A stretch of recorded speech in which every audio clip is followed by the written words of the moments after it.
Jaime Hernández, y para darles la bienvenida, se lo he prometido, y aquí va. Grábeme, don David. En exclusiva, ayer en Sin Censura Nocturno, le presentamos este video de las propiedades, lujosas propiedades de Genaro García Luna en Florida. Son imágenes exclusivas de Sin Censura. No le voy a presentar, por respeto a la privacidad, las direcciones exactas, pero sí le voy a poner la calle, las avenidas y la ciudad en las que se encuentran estas propiedades que han sido congeladas por las autoridades en Estados Unidos por motivo de la demanda civil presentada por el gobierno de México contra García Luna, su esposa, Cristina Pereira, sus presuntos cómplices. En este lujo se movía Genaro García Luna, hoy tras las rejas declarado culpable de asociación con los cárteles de la droga, de recibir sobornos, de ser líder de una empresa criminal de forma continua. Bueno, pues estas imágenes nos muestran que la austeridad no era lo de García Luna. Por lo menos 4 de estas propiedades, dice Pablo Gómez ayer en el búnker en la mañanera, Pablo Gómez, titular de la Unidad de Inteligencia Financiera, estarían a nombre de Cristina Pereira, lo que confirmaría que Cristina Pereira no solamente es la esposa de García Luna, sino que ha sido la cómplice de García Luna en esta red de empresas corruptas que se beneficiaron incluso con contratos de los gobiernos, sobre todo de Felipe Calderón, de Peña Nieto y en su momento también de Miguel Ángel Mancera como jefe de gobierno de la Ciudad de México. Vean nada más el lujo en donde invirtió parte de estos 750 millones de dólares que asegura el gobierno de México, amasó Genaro García Luna. Bueno, estoy leyendo incluso lo que publican los colegas de la revista Contralínea, mientras seguimos viendo las imágenes de las propiedades de García Luna, sus empresas y sus cómplices en Florida.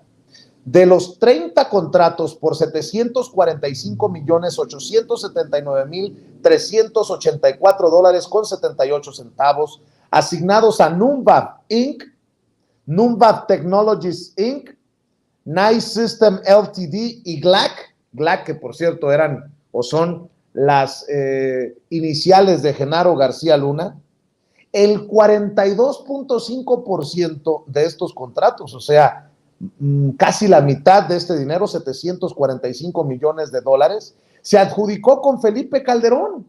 Sí, cuando Felipe Calderón era presidente y desde las instituciones que encabezaba el propio García Luna. Bueno, para iniciar la mesa de diálogo, mientras seguimos viendo estas propiedades, imágenes en exclusiva de Sin Censura para ustedes, hay que hacer referencia a lo que dijo también el presidente, que la alianza de García Luna con el cártel de Sinaloa sí revela que en México existió un narcoestado durante el sexenio de Felipe Calderón. Así lo dijo el presidente en la mañanera, pues porque era su superpolicía, su mano derecha, era el segundo hombre más poderoso de México, Genaro García Luna, o tal vez el más poderoso de México. Bueno, pues déjeme, mientras seguimos viendo estas imágenes, saludar al maestro Francisco Paco Cruz, autor de García Luna, el Señor de la Muerte, y el querido Jaime Hernández, editor de La Jornada Sin Fronteras en el gran periódico La Jornada. Mi querido Paco, pues no sabía Felipe Calderón, pero cerca de la mitad de los contratos de esta trama corrupta de García Luna se dieron en tiempos de Calderón como presidente y cuando García Luna era el que repartía el queso. Mi querido Paco, te saludo con mucho gusto. Vicente, buenos días. Jaime, buenos días. ¿Ya desayunaron? Espero que ya. Yo estaba tomando café, pero mira, Vicente, Jaime, la realidad es que independientemente de que hoy ya podemos afirmar, sobre todo después del veredicto de culpabilidad a Genaro García Luna en Estados Unidos, de que había un narcogobierno, también podemos advertir que hay toda la evidencia suficiente para señalar que en ese gobierno no había gobernantes, sino depredadores de recursos públicos. Felipe Calderón recibió, y no lo digo yo, míralo, los datos de Hacienda, los datos del Banco de México lo muestran. Felipe Calderón recibió en su gobierno más de 350,000 millones de dólares por las ventas de petróleo. Y además, todo lo que recibió por deuda externa. Nunca hemos sabido qué hizo con ese dinero. Claro, está su barda, está su monumento ahí en la Ciudad de México, que no sé exactamente qué es, la suavicrema le dicen, en Chapultepec, pero hoy sabemos a dónde está. Mira, viendo estas imágenes de lo que es el paraíso del sur de la Florida, pues sabemos a dónde están los más de 350,000 millones de dólares del petróleo. Se lo quedaron ellos. Sí, ciertamente una parte García Luna, otra parte los gobernadores, pero ahí están. Ahí está el dinero que recibió este país por la venta de petróleo. Está ese dinero que el país recibió por la deuda externa, por préstamos de la deuda externa. Así que podemos ver y recrearnos con las imágenes que prácticamente son lujos de jeque árabe, que así describían con López Portillo, mira, describían a los mexicanos que manejaban el petróleo como jeques árabes. Pues eso es un jeque. Genaro García Luna no manejaba el petróleo, pero él y Calderón manejaban el dinero que ingresaba a las arcas públicas por las exportaciones de petróleo. Manejaban todo. ¿Recuerdas? En la pandemia, por la influenza, pidieron miles de millones de pesos. ¿A dónde está ese dinero? Pues ya lo vemos. Mira, hay que ir un rato al sur de la Florida, a donde se ha instalado el segundo sistema bancario de Estados Unidos, que no es nuevo, y justamente por eso lo aprovechan. Ayer decíamos, mira, ahí están los artistas, ahí están los banqueros, ahí están los dictadores o hijos de los dictadores, ahí están los cubanos de los 50 y principios de los 60, todos los multimillonarios. Decíamos, no, ¿por qué van al sur de la Florida? No tienen que hablar inglés para vivir ahí, tranquilamente puedes sobrevivir y vivir bien en alguno de estos complejos. No, mira, no sé si son edificios claramente, pero no sé qué son, pero a donde la riqueza insultante del tercer mundo está. Ahí está, los países en vías de desarrollo, como los nuestros, tenían muchos recursos. Están en el sur de la Florida, lavándose en bancos de Estados Unidos. Definitivamente, y sí son muchos de estos edificios con vista al mar y bueno, a todo lujo, tanto en Aventura como en Miami, y tenemos, yo tengo la lista, debo de decirle, la lista de todas las propiedades. Por eso les decía que por lo menos 3 de estas propiedades son de más de $1 millón. Una anda por ahí por los $900,000. 3, más de $1 millón. Una, más de $2 millones. Una, más de $4 millones. Pero bueno, mi querido Jaime, también hay que decir que deberíamos estar al pendiente de lo que haga o no la Fiscalía General de la República, porque ayer cuando le preguntan a Pablo Gómez, como que se sonríe, como que le genera una reacción ahí de híjole, mejor ni hablo, cuando le preguntan cuál es la relación con la Fiscalía General de la República. Pero si llegan a buen puerto estas cosas que están exhibiendo desde la Unidad de Inteligencia Financiera, podríamos estar a la puerta de ver en serios problemas a un Miguel Ángel Osorio Chong, por ejemplo, el senador plurinominal del PRI, coordinador del PRI en el Senado y quien fuera secretario de Gobernación en tiempos de Peña Nieto. Estaríamos esperando que los directores del CISEN en tiempos de Calderón también entreguen cuentas por los negocios que se hicieron en ese sexenio. En fin, muchos personajes que están activos en la política hoy en día en nuestro país, mi querido Jaime, que no podrían escaparse del largo brazo de la justicia si es que se hace lo que se tiene que hacer. Sí, eso solamente lo que atañe a esta enorme pata de complicidades en el ámbito político, ¿no? Porque, mira, es fascinante como ver este caso de Genaro García Luna tú lo cubriste, tú fuiste testigo directo de cómo los fiscales de Estados Unidos fueron armando un caso a partir de testimonios de ex colaboradores, de quienes le pagaban dinero, de toda esta trama que tenía que ver con la narcopolítica. Bueno, pero en el caso de los bienes que has mostrado, querido Vicente, es otro tipo de trama y es la otra gran pata fundamental que tiene que ver con toda esta maraña de estructura, es una maraña de intereses en la acusación que ha presentado el gobierno de México en el 11º Distrito Judicial de Miami-Dade. Hay por lo menos 50 coacusados junto con Genaro García Luna y su esposa. Entonces está la familia judía Beimer, que es la que controla todas estas empresas que son las que dirigen, diversifican fondos a paraísos fiscales, son los asesores. Y es toda una maraña de intereses que incluyen empresas fachadas. En la acusación que ha presentado el gobierno de México y que presentó desde septiembre del 2021 está Genaro García Luna, su esposa Linda Cristina Pereira de García, Mauricio Samuel Weinberg López, Jonathan Alexis Weinberg Pinto, Silvia Donna Pinto de Weinberg, Nathan Wansier Taub, o sea, toda la familia Weinberg, que es de por sí, son una familia judía que se encarga de abrir, más aparte, un montón de corporaciones creadas, es como una telaraña. Office, AWP, Village, Bellini, Best Friend, Brill, Delta Integration, Hill and Associates Consulting, Econ Brickell, Jade Ocean, Jagra LLC, Only Best Properties, Peninsula Staircar. O sea, te estoy mencionando solamente unos pocos de los casi 50 coacusados que figuran en este juicio. O sea, no es un juicio menor, no es un juicio pequeñito contra solamente García Luna y su esposa. No, no, no.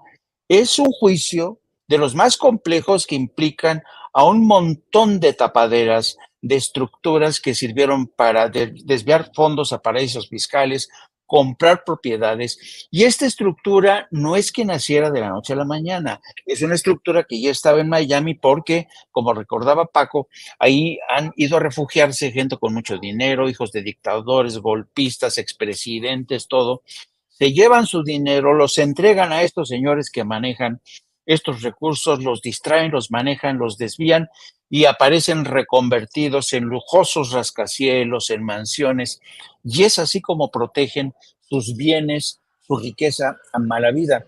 Entonces, claro, esta misma línea de investigación, porque Genaro García Luna no es el único que habría recurrido a este tipo de redes de financiamiento para esconder el dinero. Hablábamos la otra vez de cómo el New York Times publicó hace ya tiempo una investigación sobre cómo quedaba al descubierto esta trama de intereses y cómo muchos expolíticos, sobre todo del PRI, tenían apartamentos de lujo en Nueva York, en Florida, en Miami. Entonces, yo creo que el trabajo que tiene que enfrentar la Fiscalía es realmente inconmensurable. Vamos a ver cómo le va al gobierno de México en este juicio. A ti te consta, estos intentos por tratar de ponerle un límite en el tiempo a la acusación de conspiración para que justamente no se considerara o no entrara en esta acusación la riqueza que acumuló Genaro García Luna después de que abandonó el cargo.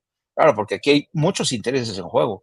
Hay una riqueza impresionante que es lo que estamos viendo en estos edificios, en todas estas estructuras. Además, la familia Weinberg también tiene intereses, tiene bufetes de abogados. En fin, va a ser un juicio interesante el que se dilucide y vamos a ver si México va a ser capaz de rescatar algo De estos, aproximadamente, ¿qué es lo que calcula el gobierno de México? 750 millones de dólares.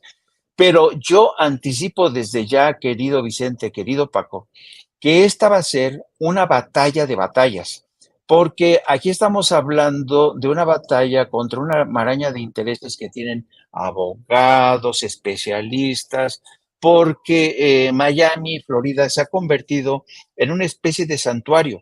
Entonces tienen expertos que saben burlar las leyes, saben cómo esconder el dinero para proteger de todo, para blindar a aquellos malandros que una vez que se enriquecen, una vez que hacen pactos con el crimen organizado y se escabullen a países, a cielos seguros como Miami, que es lo mismo que ocurre, porque está ocurriendo un poco, por ejemplo, con el tema de España.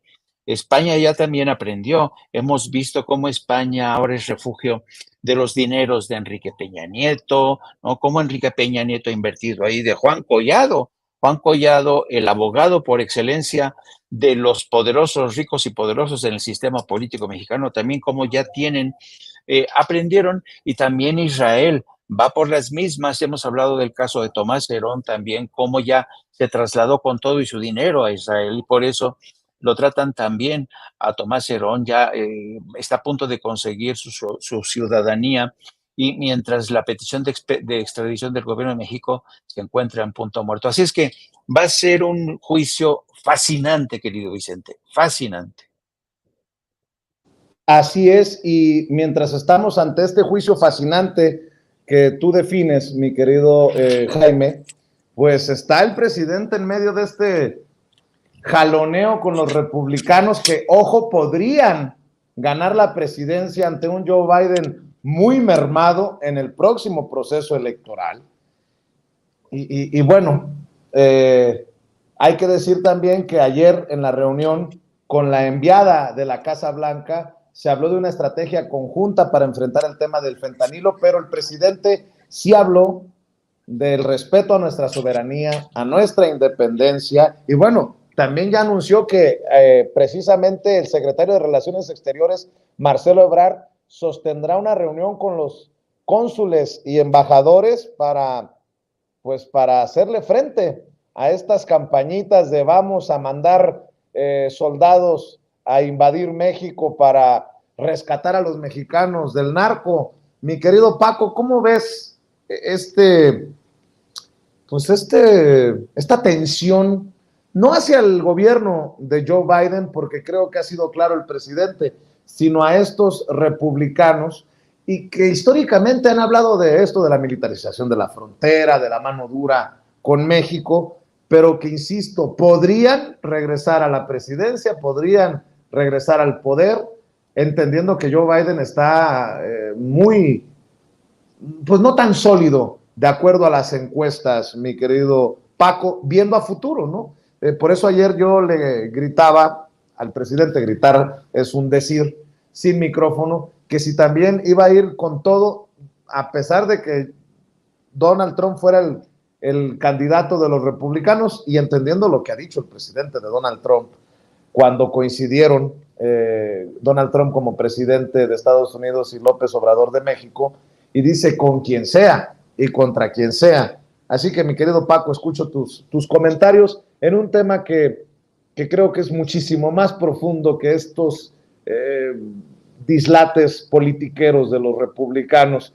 Si verdaderamente quisieran hablar de narcotráfico, nos enteraríamos cómo es que funcionan los cárteles gringos. Pero, bueno, eso es ya tener mucho optimismo, mi querido Paco. Sí, mira, Vicente, sí, claro, si quisieran ellos combatir el tráfico, ahora están en el fentanilo, pero es un tema pernicioso, sí, pernicioso cuando hay coyunturas como el secuestro, asesinato de estos jóvenes, que en realidad tienen un lado muy oscuro, pero que aprovechan muy bien, en este caso los republicanos, y es un tema que nunca se va a ir, que va a estar presente en una frontera de 3.200 kilómetros, en la que tenemos ciudades como Tijuana, Juárez, Matamoros o Nuevo Laredo, que siempre van a ser tensas. En realidad, mira, la cuestión es, una pregunta sencilla. ¿Aguantaría Estados Unidos una ola inmigratoria de México hacia allá? No, no la aguantaría. No la aguantaría. Hay una migración muy regulada, por más sin documentos que haya, hay una migración muy regulada. Ellos la dejan pasar. Ellos la dejan pasar. Ilegales, como dicen, ¿sí?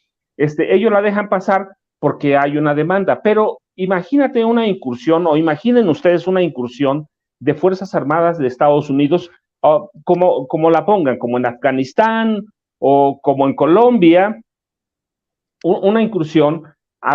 ¿Cuántos mexicanos se irían a Estados Unidos? Por miles y miles y miles. ¿Aguantaría Estados Unidos? Claro que no. Lo que plantean los congresistas, senadores o representantes, es una utopía para meter presión, para llevar agua a su molino, pero que ellos saben que no va a prosperar, no va a ir a ningún lado. Aún si llegan, si regresan al gobierno, atacar a México, no importa que sea bases que ellos consideren terroristas o del crimen organizado, de los cárteles de la droga, propiciaría una migración muy desordenada a Estados Unidos. No importa que militaricen toda la frontera y no importa que nos pongan 3,200 kilómetros de muro. Los mexicanos se irían y no aguantarían. Texas no aguantaría, California no aguantaría, y finalmente llegaríamos hasta donde tengamos o tuviéramos que llegar en Estados Unidos. Así que esa economía de indocumentados, esa economía subterránea que hay a través de los indocumentados, no la aguantarían ellos. No la aguantarían ellos, y nosotros claramente que tampoco, pero tampoco nos íbamos a dejar. Hay una especie de recelo entre ambos países, pero nos iríamos, mucha gente iría. ¿Cuántos millones de mexicanos, de ascendentes mexicanos hay allá? Pues muchas familias. Entonces no aguantaría. Esto es una perorata, que es buena, uso la palabra de Jaime, es muy sexy, ciertamente, es muy sexy para hacer campaña, para golpear al presidente López Obrador, pero estaba viendo unas declaraciones de Crenshaw, que es el representante tejano que presenta la iniciativa, para que Fuerzas Armadas de Estados Unidos se hagan cargo en parte del ataque a los grupos de narcotráfico. Por la noche ya le había bajado, dijo, bueno, sí, le responde al presidente López Obrador y dice, ándale, pero al final dice, no, pues es que trato de lo mejor para los mexicanos. Entiende también que el presidente López Obrador tiene mucho de razón y que este es un problema que atañe a los dos países, y que en ciudades como Matamoros no se ha visto toda la problemática. Tenemos que recordar que el tema del narcotráfico en Matamoros va a cumplir 100 años. Ya cumplió 100 años, una disculpa. Mira, empiezan a hacer en 1930, la prohibición de Estados Unidos acaba en el 33. En el 33 acaba la prohibición y empiezan a crearse grupos criminales que devienen en el cártel del Golfo, y que es una violencia estructural, una economía subterránea estructural que finalmente nos crea narcotraficantes invisibles en Estados Unidos, capos invisibles que controlan parte del mercado. Si ellos tomaran cualquier acción, esos cárteles invisibles o esos capos invisibles tendrían un mayor negocio del que se benefician políticos de Estados Unidos, fuerzas policiales de Estados Unidos. Entonces sería un poco de contraproducente. No han podido controlar. Mira, yo recuerdo en 1910, Estados Unidos tenía un censo promedio de 350,000 habitantes adictos a los opioides.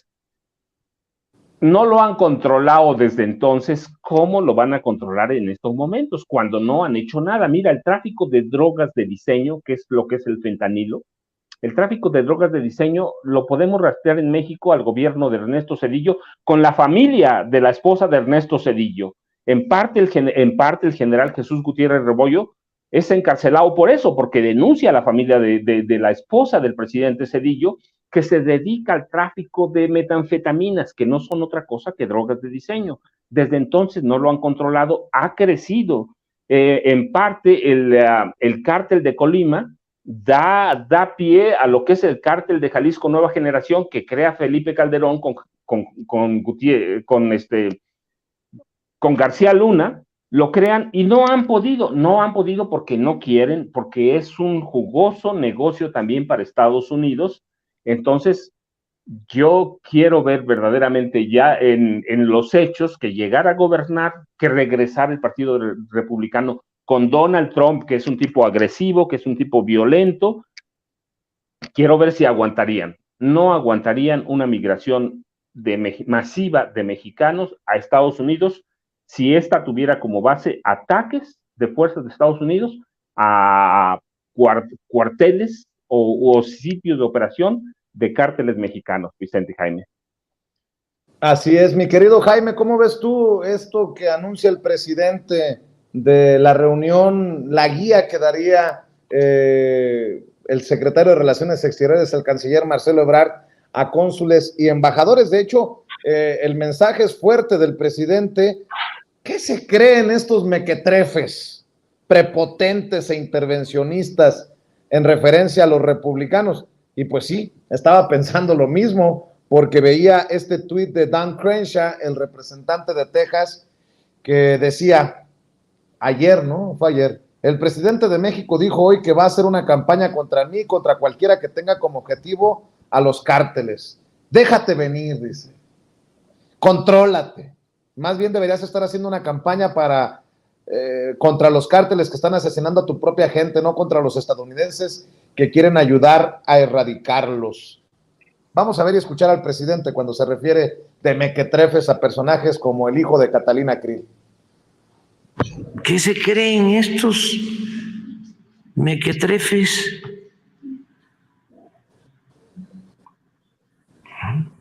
Intervencionistas, prepotentes.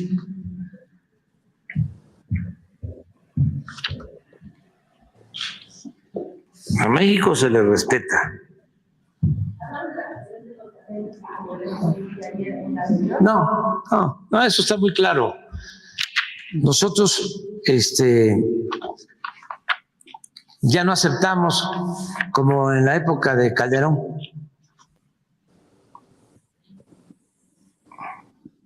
Cuando toda la prensa aplaudía, que iban allá al búnker y salían,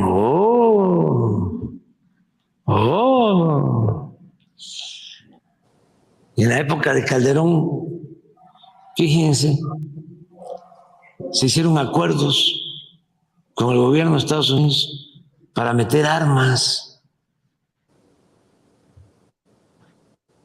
de contrabando. Acuerdos de gobierno a gobierno entre agencias y García Luna y el procurador que estaba. Yo debo de decir que fui de los que dijo, pero a la madre, ¿cuántos se metieron aquí en este búnker ayer? Pero bueno, esa es harina de otro costal. Ahí las declaraciones del presidente, mi querido Jaime, tú que has estado tantos años como corresponsal también en Estados Unidos, ¿cómo ves? ¿Va en serio el presidente con esto que anuncia del canciller que se reunirá con cónsules y embajadores? A ver, yo aquí tengo que ser muy, muy, muy franco, muy honesto. Lo que voy a decir es lo que, ¿cómo se llama? Lo que estoy pensando, no lo que tengo la certeza de. Porque tengo sentimientos encontrados, Vicente, Paco. Mira, por un lado, empecemos sobre lo que sí tengo certezas. El hecho de que Marcelo Ebrard inicie el lunes en Washington esta ronda de contactos con cónsules, se me hace una medida no solo tardía, y no sé hasta qué punto va a ser suficiente. Y te voy a explicar por qué. Yo he estado platicando con gente en Estados Unidos sobre... Porque, claro, una parte de mí experimenta esta frustración de que nuestra representación en Washington, hablo del embajador Esteban Moctezuma, que tiene en la embajada a cabilderos que saben manejarse en el Congreso de Estados Unidos, no hayan hecho lo suficiente para contrarrestar esta versión tan extremista que están manejando los republicanos. Algunos me aseguran que si Esteban Moctezuma no ha hecho más, es por esta obsesión de Marcelo Ebrard de controlarlo todo, lo que se conoce como micromanagement, ¿no?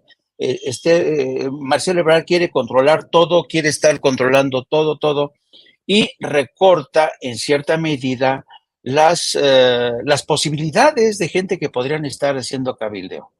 Esto es lo que estaba escuchando de gente que lamenta que Marcelo Ebrard ejerce un tan control que en lugar de hacer trabajar la maquinaria diplomática que tiene en Estados Unidos, México, que es bastante extensa, los limite, ¿no? Los ponga así, usted no meta mano porque...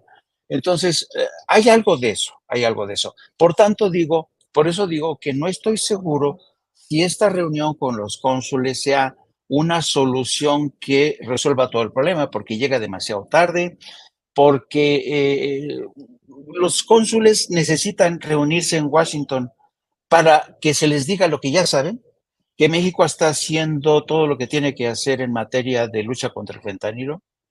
Eso por un lado, que a mí me crea muchas dudas sobre la efectividad de este tema. Ahora, por otro lado, sobre lo que tengo menos certeza.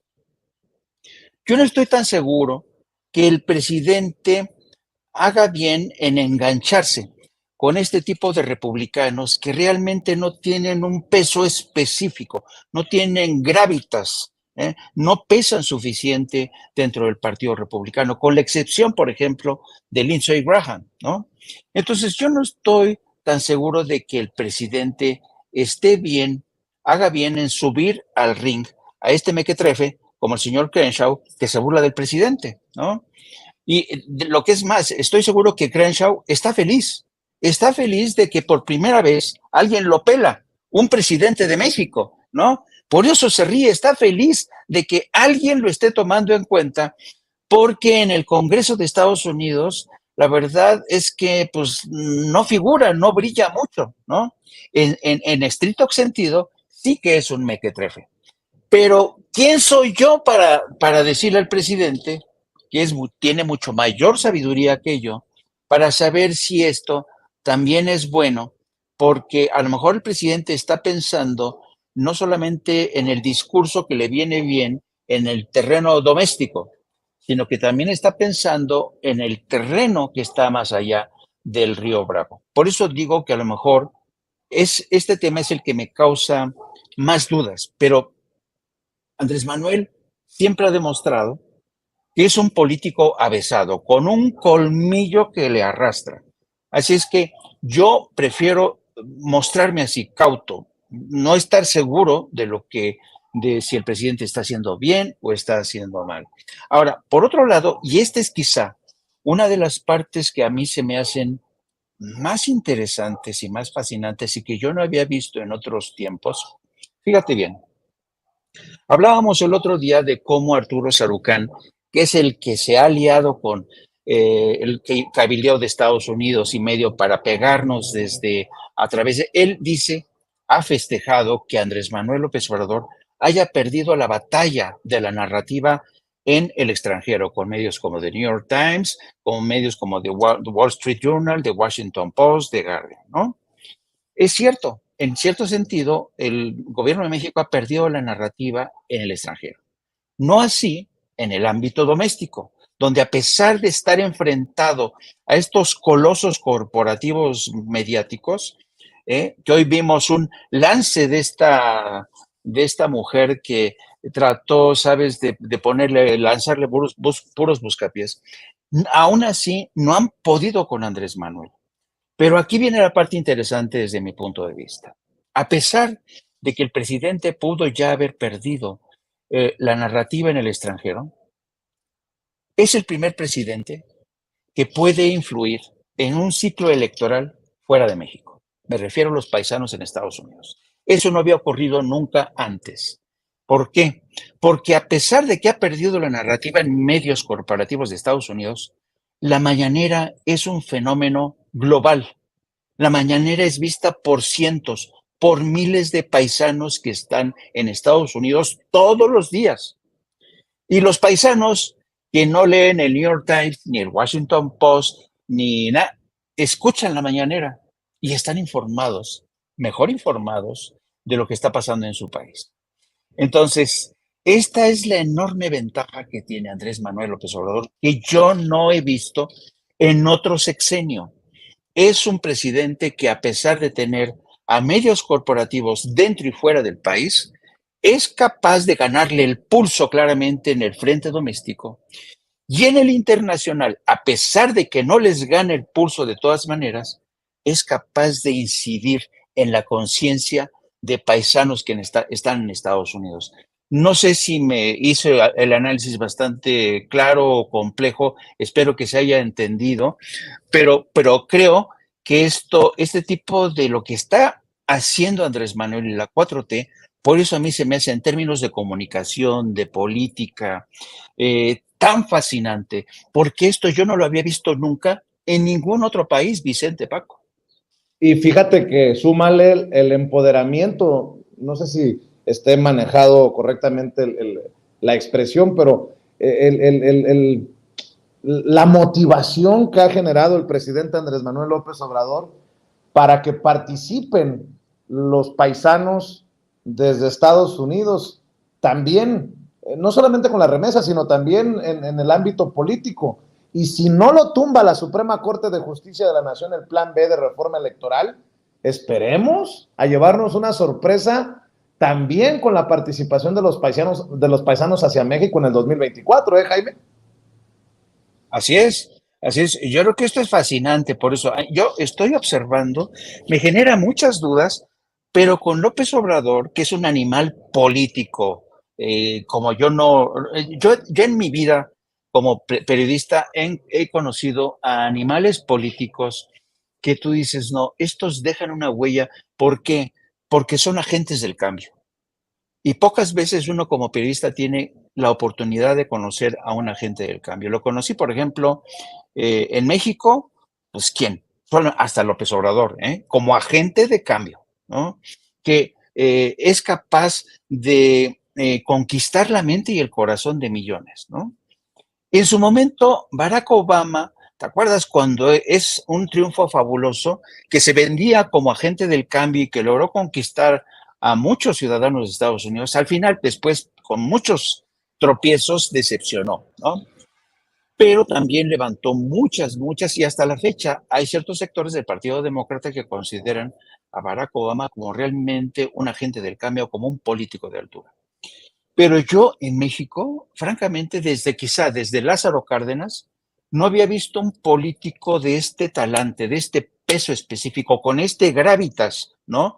Que es fenomenal, que pesa en México y pesa en Estados Unidos, que hemos visto que a pesar de que un idiota como el señor Crenshaw no lo respete, la Casa Blanca lo respeta. Y antes de que mande a Elizabeth Bradshaw, que es la responsable para combatir el fentanilo, obligan al Pentágono y a la portavoz de la Casa Blanca a decir que Biden no va a intervenir ni apuesta por la intervención. De ese tamaño es el respeto y el cuidado que tienen con Andrés Manuel López Obrador, querido Vicente.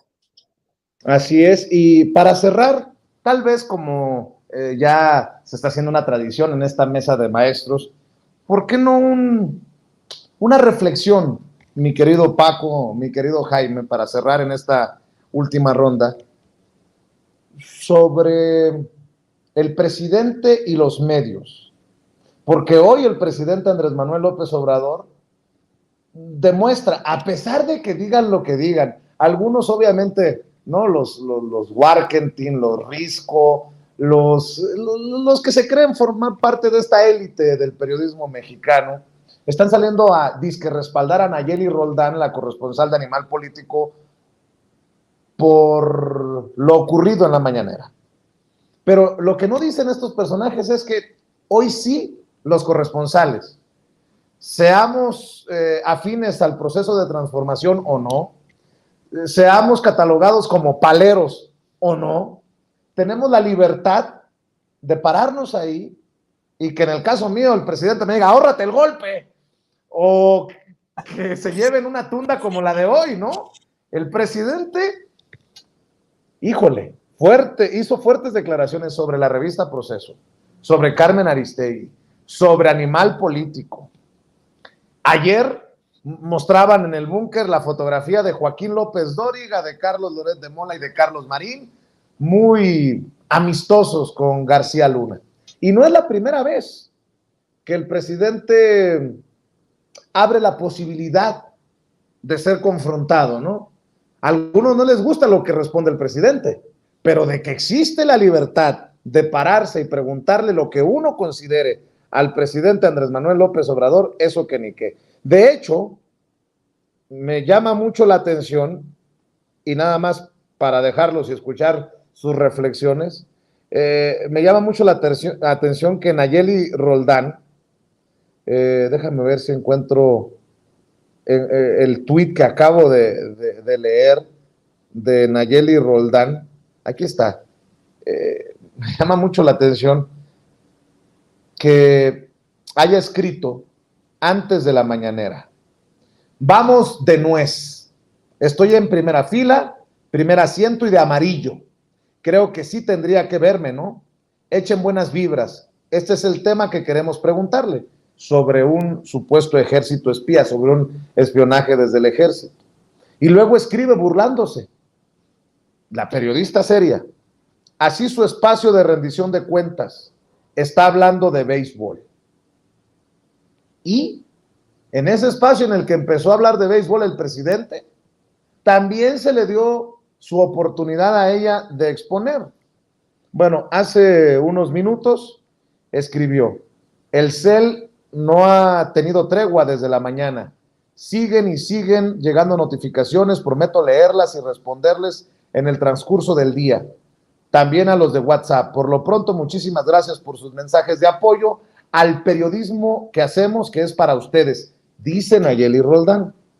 Y estaba revisando que el maestro Ricardo Sevilla le contestó en redes sociales a Nayeli Roldán y hasta exhibió de Animal Político, no sé si lo tengas ahí, David, te lo voy a mandar, esta captura de pantalla, o no sé si sea parte de la página de internet de Animal Político, o incluso del paquete de ventas.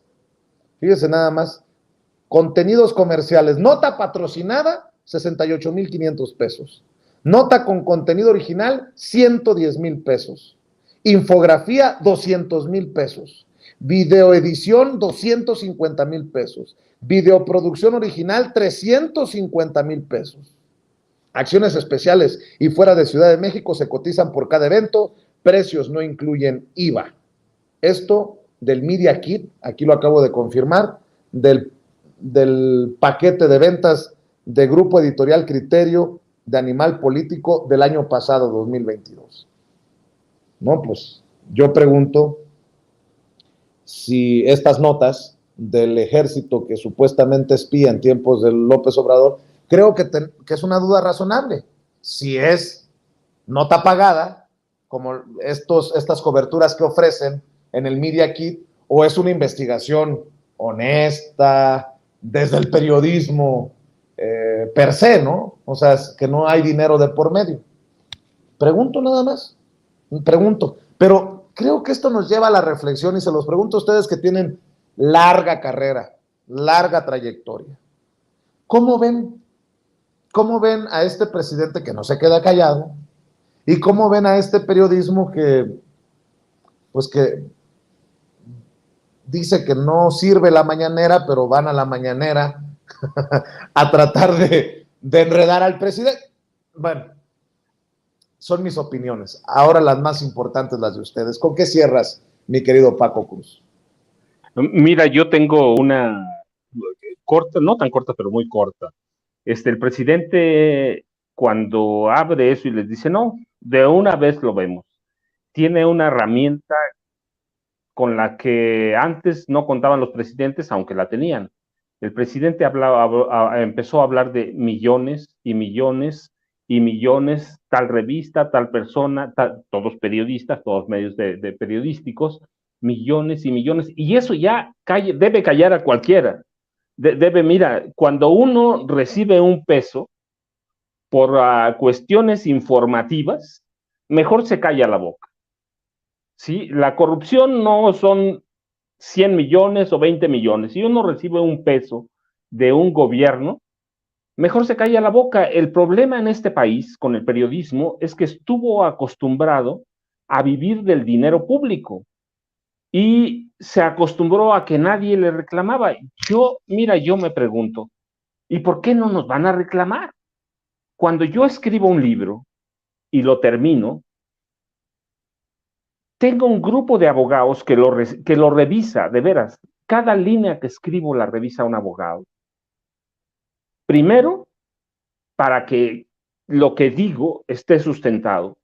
Segundo, para no meterme en problemas legales, porque sé y me queda claro, y además lo acepto, que alguien, si digo una mentira, me tenga que reclamar. Yo estoy consciente. Los periodistas en este país se creyeron por décadas dioses, semidioses, estuvieron en el Olimpo informativo, mintiendo, engañando. En algún momento tuvimos inserciones pagadas. Y decía IP, pero después desaparecieron porque a los políticos, a los empresarios, les molestaba que dijera que esa noticia en realidad era propaganda. Desaparecieron, pero te compraban la información, te la compraban. Así que tuvimos una historia y tenemos una historia de periódicos y periodistas que vendían la información. A ellos dicen, no, bueno, a veces ahora no me ayuda el gobierno, fundaciones de Estados Unidos. No, espérate, entonces, ¿para qué vas a hacer periodismo? ¿Me ayudan en Estados Unidos o me ayudan fundaciones alemanas también? Espérate, no. En el momento que alguien te facilita o te entrega dinero para el funcionamiento de tu medio, pierde mucho de razón del periodismo. Entonces, para mí esa es, mira, yo en cuanto empecé a escuchar las cantidades, guardé mis cositas y dije, ya, ¿ahí qué tienen que decir? 10 millones de pesos, no es 1 millón, no es 2, no, son 10 millones de pesos, y así fue desnudando cada uno. Entonces, ese es el problema que se van a enfrentar. Y el segundo, que no acepten. Y yo, mira, tengo un ejemplo. En los últimos días, bueno, cuando a Vicente lo atacan, hay un grupo de seguidores, escuchas, audiencia, que sale a respaldarlo. No salimos nosotros, sale, o aunque salgamos, sale un grupo de personas, las que sean, pero las personas, sus oyentes, que defienden a Vicente. Y le dicen ahí, pero no son periodistas. En los últimos días hubo una embestida del presidente Calderón y su equipo contra Álvaro Delgado. Y no, sí hubo periodistas que salieron a defenderlo, pero no. Hay gente que sale, sus seguidores, escuchas, televidentes, lo que sea. Eso es lo que cuenta, no lo que diga un gobernante. Si un medio va a basar su credibilidad en lo que digan los colegas, pues no, está pelas. La credibilidad la dan los seguidores, la da la audiencia. Y la audiencia es la que tiene que marcar. Si salen ahí todos los compañeros a defenderlo, pues está bien, pero pues son sus amigos.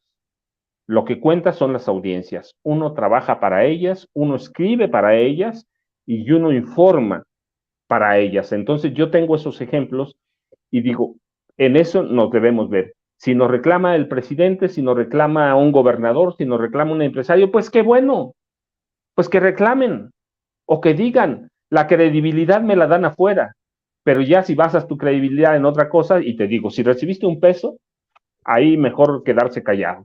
La corrupción no es un tema de cantidades, sino de recibir.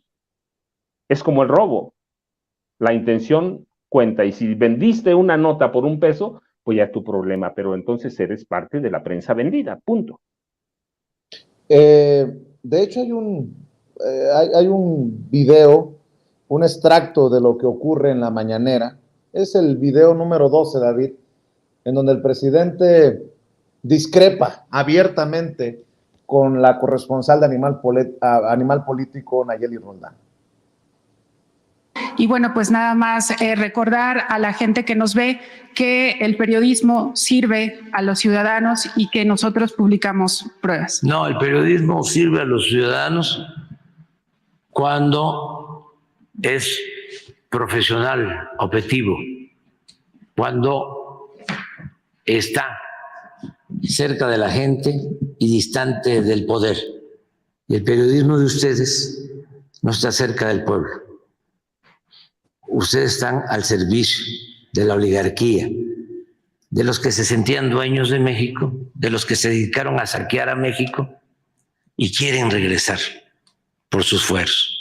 Ustedes son pieza clave de ese grupo conservador, corrupto, que le hizo mucho daño al pueblo de México y a la nación. Nosotros nunca vamos a estar en contra del periodismo, nunca. Pero lo de ustedes tiene que ver con intereses de grupo, tiene que ver con poder económico, con poder político conservador. Y nos dejas los documentos y vamos a responder. Sí, presidente, muchas gracias. Y bueno, nada más nuevamente para la gente que nos sigue en esta transmisión, solo recordarle que R3D, artículo 19, fueron las organizaciones que dieron a conocer en el sexenio de Peña el espionaje que hizo el presidente Peña, que Animal Político publicó la estafa maestra y las empresas fantasma de Duarte, que Proceso, pues también Aristegui han hecho diversas investigaciones en los sexenios anteriores. Y bueno, nada más agradecerle el espacio, presidente, y por supuesto dejarle las pruebas de lo que publicamos. Muchísimas gracias. Se me parece un poco raro porque a ver, ¿por qué no de una vez sacas lo que le daban a Animal Político? De publicidad, sí, pero a ver cuánto era. Aclara Nayeli Roldán que era de publicidad oficial, sí. Lo mismo dice López Dóriga, que era publicidad oficial, no chayote, los 250 millones de pesos que se metió en el sexenio de Peña Nieto. Ahí nomás lo dejo de tarea. Y por cierto, don Rivapayaso, usted que me dice francotirador, que me dijo que era enviado especial de Palacio Nacional para ir al juicio de Genaro García Luna, ¿cuántos milloncitos se metió? Ya le estoy preparando su investigación especial, don Raimundo, al pendiente, porque si usted dice que yo soy un francotirador, un enviado especial, creo que por honestidad podría mostrar las pruebas de un cuarto de hotel, de un vuelo, de una comida con la tarjeta de Jesús, o el presidente no tiene tarjeta de crédito, pero algo, ¿no? Yo sí tengo ahí unos papelitos que dicen, creo que dicen estrictamente algo por el estilo, don Raimundo. Bueno, mi querido Jaime Hernández, también escucho para cerrar. Fíjate que este espectáculo montado por Nayeli Roldán demuestra hasta qué punto el periodismo en México está tan de capa caída. Porque cuando yo veo este tipo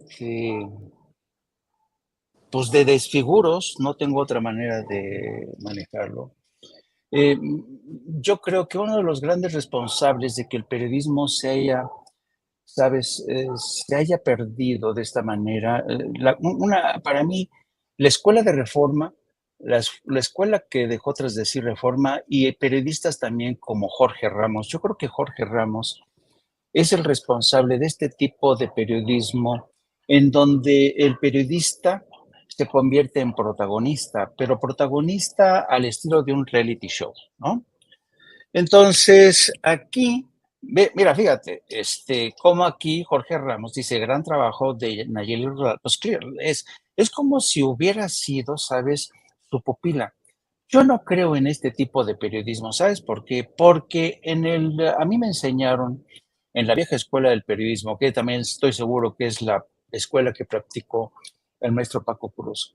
En la vieja escuela del periodismo se te decía que el periodista tenía que permanecer lo más invisible, lo más distante posible de la noticia, que era lo importante, los hechos, los puros hechos. Pero hay un nuevo tipo de periodismo que empezó con Jorge Ramos, de mostrarse valientes, ¿no? Desafiantes frente al poder. Y la verdad es que eso no es valentía, eso no es arrojo. Y te lo dice un periodista viejo como yo. Mira, yo me acuerdo, estaba reflexionando esta mañana cuando yo veía a esta muchacha preguntarle al presidente, digo, ¿qué tiempos ha vivido esta gente como Nayeli Roland? ¿Qué bendición de tener esta libertad de irse a parar frente al presidente, lanzarle varias curvas, varias buscapiés y sin conseguir que el presidente se encabrone? Porque vimos que a lo largo de todo este diálogo, el presidente nunca perdió la paciencia. Eso para empezar. Pero esta actitud, ¿no? Porque esta chica se ve que le gustan, como a Jorge Ramos, los reflectores, les gustan los aplausos, les gustan que en Twitter les digan, muy bien, mi reina, lo hiciste muy bien, qué valiente. Pero que aparte de eso, ¿qué consiguió? Consiguió demostrar que el ejército espía o investiga.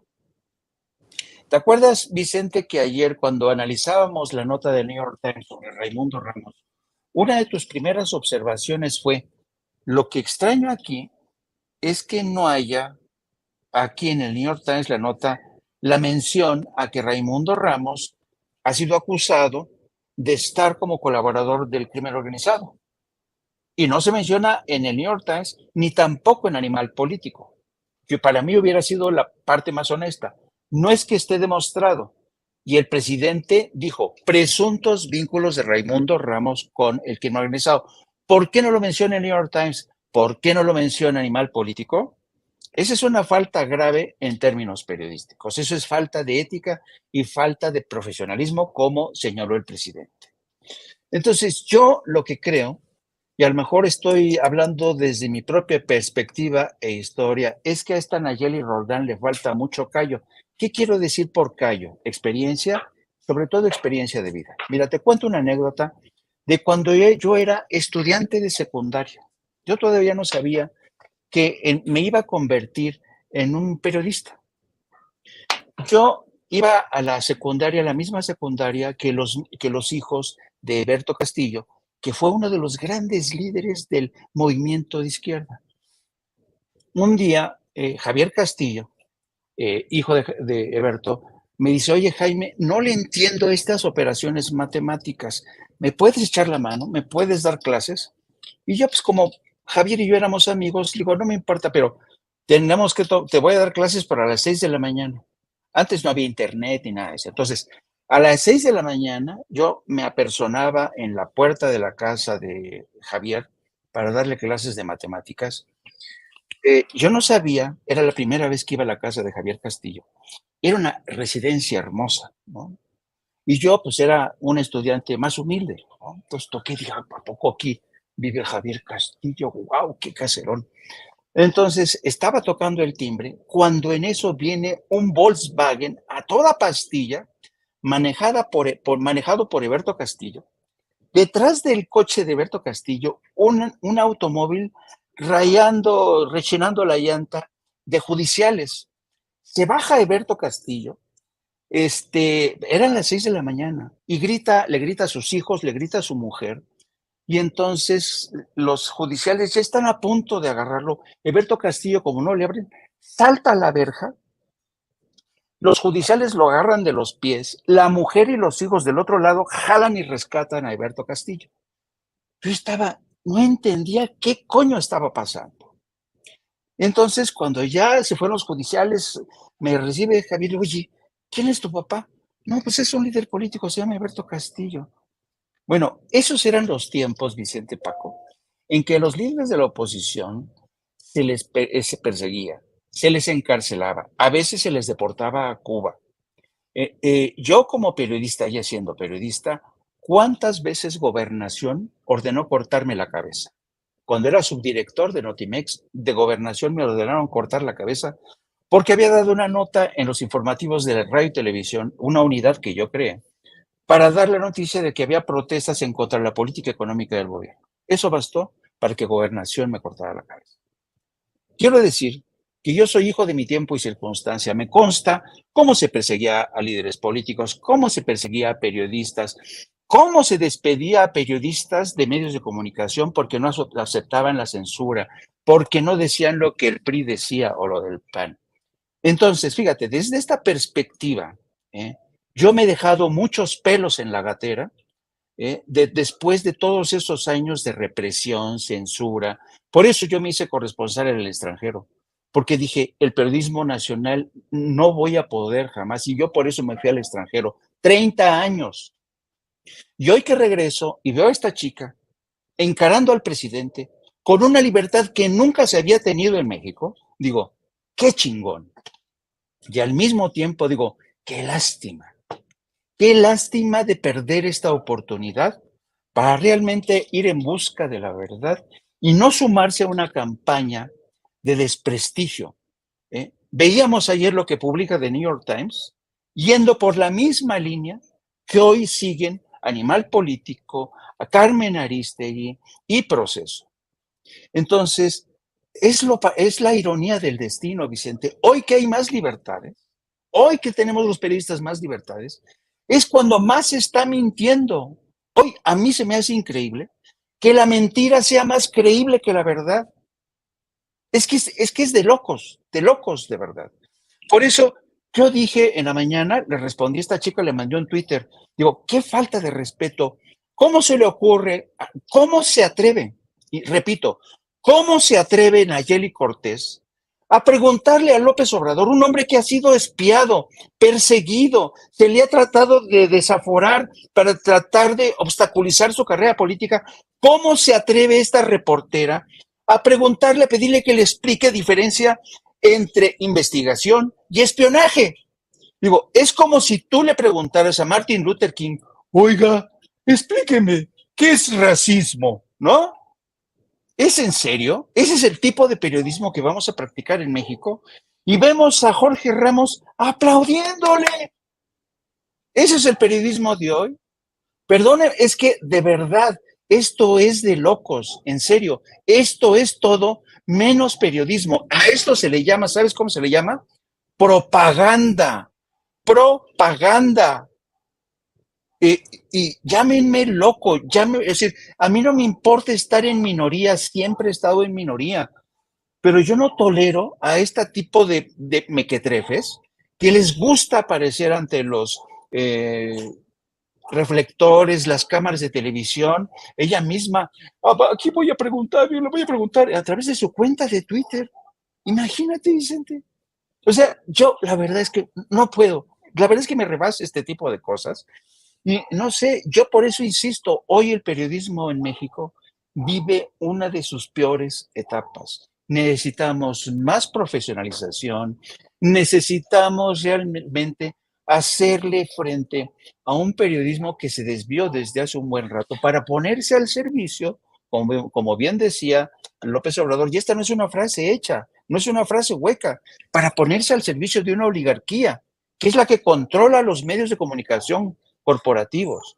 Y hasta aquí me detengo para no robar más tiempo.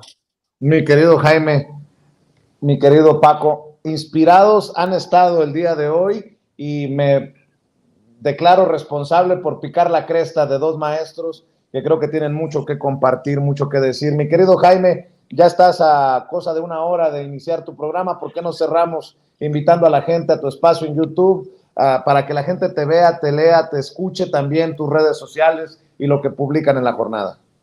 Gracias, Vicente, gracias, Paco, por compartir, por aguantarme estos exabruptos, pero es que calienta. Sí, dentro de una hora vamos a estar en nuestro programa de No Apto para Cínicos. No deje de sintonizarnos, búsquenos, No Apto para Cínicos, denle la campanita, suscríbase. También les pido que me sigan a través de mis redes sociales en @JaimeJourno y también a través de la sección de La Jornada Sin Fronteras. También les pido que busquen La Jornada Sin Fronteras, píquenle en YouTube, no, La Jornada Sin Fronteras, denle, ahí viene muy buena información relacionada sobre el tema migratorio, que es uno de los grandes pilares que sustentan la relación entre México y Estados Unidos. Un abrazo fraternal a los dos, queridos amigos. Gracias, mi querido Jaime. Paco, pues también tú, ¿cómo te despides? Hay que invitar a la gente a que siga buscando García Luna, el Señor de la Muerte, que siga sumándose a tus redes sociales. Vicente, Jaime, yo les mando un abrazo y mira, yo me quedo con eso. Bueno, ya saben, @Paco Cruz Jiménez en Twitter, Francisco Cruz Jiménez en Facebook, y me quedo con lo del presidente, 10 millones de pesos. Nos vemos al rato, el lunes también, y seguimos en esos 10 millones. Muy bien, 10 millones de pesos, entendió el que entendió. Gracias, Paco, gracias, Jaime. Estamos Un abrazo para los dos. Buenas tardes.